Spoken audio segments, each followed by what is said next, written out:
সেদিন তোকে তোর বউ বাঁচিয়েছিল, আজ তোকে কে বাঁচাবে দেখি।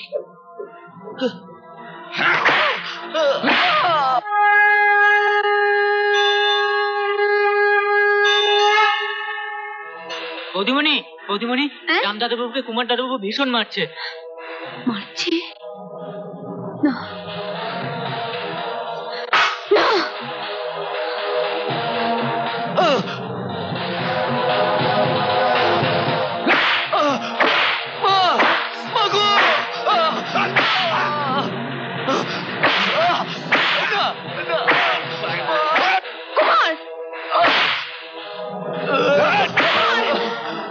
শয়তান, বড় দাদাকে হাত তোলা।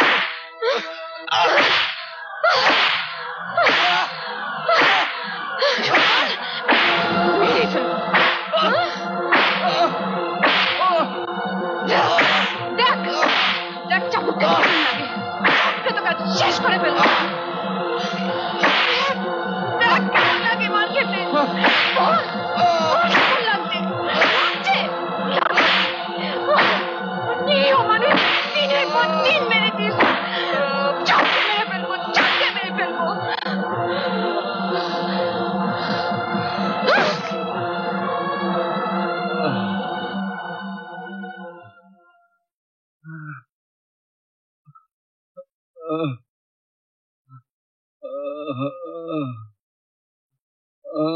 রাম,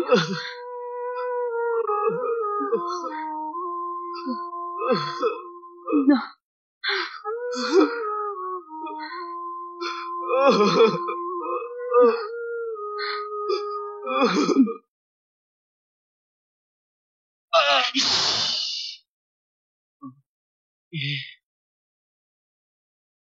এ তো মেরে একেবারে পিঠে ভারতবর্ষের মানচিত্র এঁকে দিয়েছে। তুমি তো মানচিত্র দেখছো, আর এদিকে যে আমার ব্যথায় সর্বাঙ্গ টনটন করছে। তুমি তো জানো যে তোমাকে বেল্ট দিয়ে মারা মানে আমাকে মারা। তোমার যেমন শরীর টনটন করছে, আমার তেমন মনটা টনটন করছে। না না না, এইভাবে তোকে জব্দ করা যাবে না, অন্য কোনো উপায় ভাবতে হবে।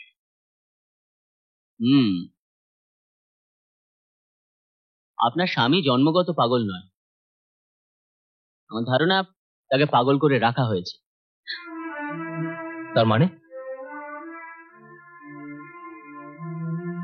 তার মানে এতদিন ধরে ওনাকে যে সমস্ত ওষুধ খাওয়ানো হয়েছিল সেগুলো সবই স্ট্রং ডোজের ঘুমের ওষুধ। তাছাড়া এতে নার্ভের ভীষণ ক্ষতি করে। তার সাথে ড্রাগ জাতীয় কিছু খাইয়ে তাকে পাগল করে রাখা হয়েছে। ডাক্তারবাবু, উনি কি কোনোদিনই ভালো হবেন না? ডাক্তারবাবু, আমার স্বামীকে ভালো করে দিন। আমি যথাসাধ্য চেষ্টা করব, তবে চিকিৎসার চেয়েও বড় দরকার ওনার মানুষের সেবা, যত্নের, ভালোবাসা। ও সেবা যত্নের কোনো ত্রুটি হবে না। আমি নিজেও সেবা যত্ন করব। Very good. প্রেসক্রিপশন অনুযায়ী ওষুধগুলো খাইয়ে যান, আশা করি কাজ হবে। তারপর ভগবানের হাত। আচ্ছা, চলো আজ আসি। নমস্কার। না বাবা না, এই সব সাজানো, সব মিথ্যে। মিথ্যে?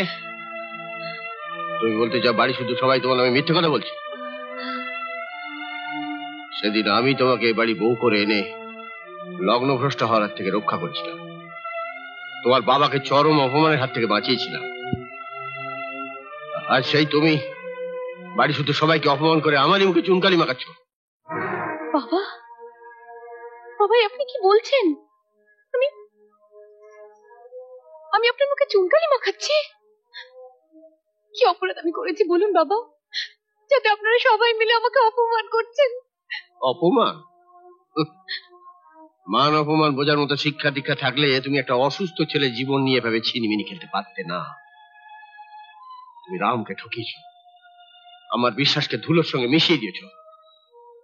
এটা অপরাধ নয়? হ্যাঁ, আমি অপরাধ করেছি। আপনি আমায় যা শাস্তি দেবেন আমি মাথা পেতে নেব, কিন্তু আপনি যে অপরাধ করেছেন তার শাস্তি আপনাকে কে দেবে বাবা? আমি অপরাধ করেছি? কি বলছো কি তুমি? হ্যাঁ বাবা, আমি ঠিকই বলছি। আমি আপনার কাছে জানতে চাইছি, কাদের অবহেলায় দিনের পর দিন একটা ভালো ছেলেকে পাগল করে রাখা হয়েছে? ওমা, কেন কেন ওষুধের বদলে দিনের পর দিন তাকে ঘুমের ওষুধ খাইয়ে তার জীবনটাকে তিলে তিলে শেষ করে দেওয়া হয়েছে?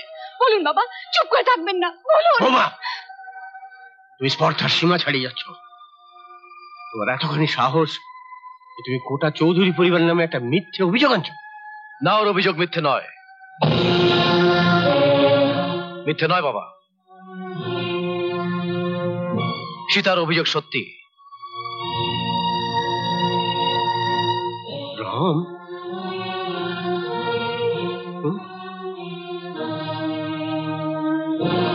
তুই তুই আমার সেই রাম? হ্যাঁ বাবা, আমি তোমার সেই পাগল রাম, এবারে বড় ছেলে, যাকে সবাই পাগল পাগল বলে ডাকতো। মা মারা যাওয়ার পরে যাকে তুমি অন্যের হাতে তুলে দিয়েছিলে শুধু যন্ত্রণা লাঞ্ছনা পাওয়ার জন্য। রাম, আমি সেই রাম বাবা, যে আর সীতার সেবা যত্নে সম্পূর্ণ সুস্থ। আমি সেই রাম বাবা, সেই রাম। পারবেন বাবা, পারবেন যন্ত্রণাদায়ক ওর কয়েকটা বছর ফিরিয়ে দিতে। এবার আপনি বলুন, কি অন্যায় আমি করেছি? বলুন বাবা, চুপ করে থাকবেন না, বলুন কি আমার অপরাধ? চুপ কর মা, চুপ কর। তোর কোনো অপরাধ নেই মা, সব অপরাধ আমার। এতদিন আমি একটা নির্বোধ অন্ধের মতো ছিলাম, আজ আজ তুই আমার চোখ খুলে দিয়েছিস মা। রাম, বাপ হয়ে আমি বাপের কোনো কর্তব্য করতে পারিনি, তুই আমাকে ক্ষমা করে দিস বাবা। বাবা, এ কথা তুমি বলো না বাবা, এ কথা বলো না। সীতা মা, তোকে আমি অনেক কাঁদিয়েছি মা, তুই আমায় ক্ষমা করে দিস মা। না বাবা না, আমি তোকে একটাল কাদা দিয়েছিলাম, আর তুই তার থেকে আমাকে একটা মানুষের মতো মানুষ গড়ে ফিরিয়ে দিয়েছিস। তুই আমার রামকে ফিরিয়ে দিয়েছিস। তুই তো আমার সত্যিকারের মা রে, তুই তো আমার সত্যিকারের মা। বাবা মিথ্যে, মিথ্যে, সব মিথ্যে। তোমার বৌমা তোমাকে যা যা বলেছে সব মিথ্যে। না, মিথ্যে নয়, সব সত্যি। একটা বাচ্চা ছেলেকে দিনের পর দিন কড়া ওষুধ খাইয়ে ঘুম পাড়িয়ে রেখেছিলে কেন? কেন দিনের পর দিন তার মাথাটাকে নির্জীব করে তাকে অবোধ করে তুলেছিলে? জবাব দাও, চুপ করে থাকো সরজি, জবাব দাও। তুমি কি এইসব ইতিহাস জানার জন্য তোমার বৌমার ঘরে গিয়েছিলে? ওটা আবার প্রশ্নের উত্তর নয়। একটা কথা ভুলে যাও না সরজু, রামকে মায়ের স্নেহে মানুষ করে তোলার জন্যই তোমাকে আমি বিয়ে করে বাড়ি বউ করে এনেছিলাম।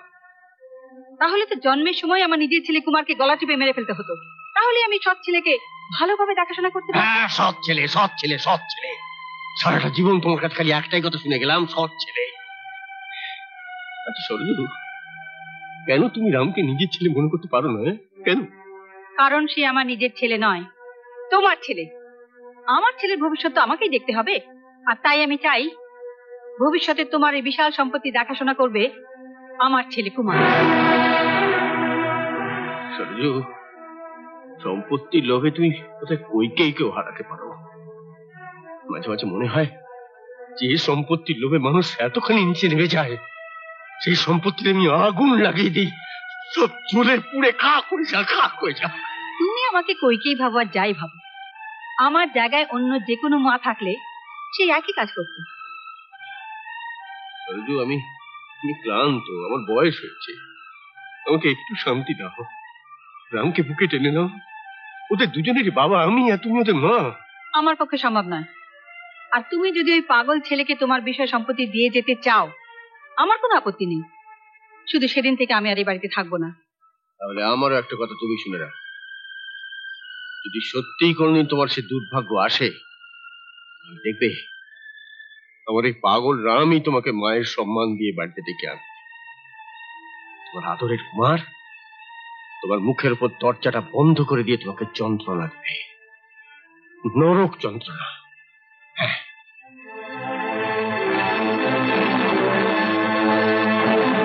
এমন আরো অনেক ভিডিও দেখতে এই চ্যানেলটি সাবস্ক্রাইব করে নিন এবং পাশের বেল আইকনটি প্রেস করে দিন।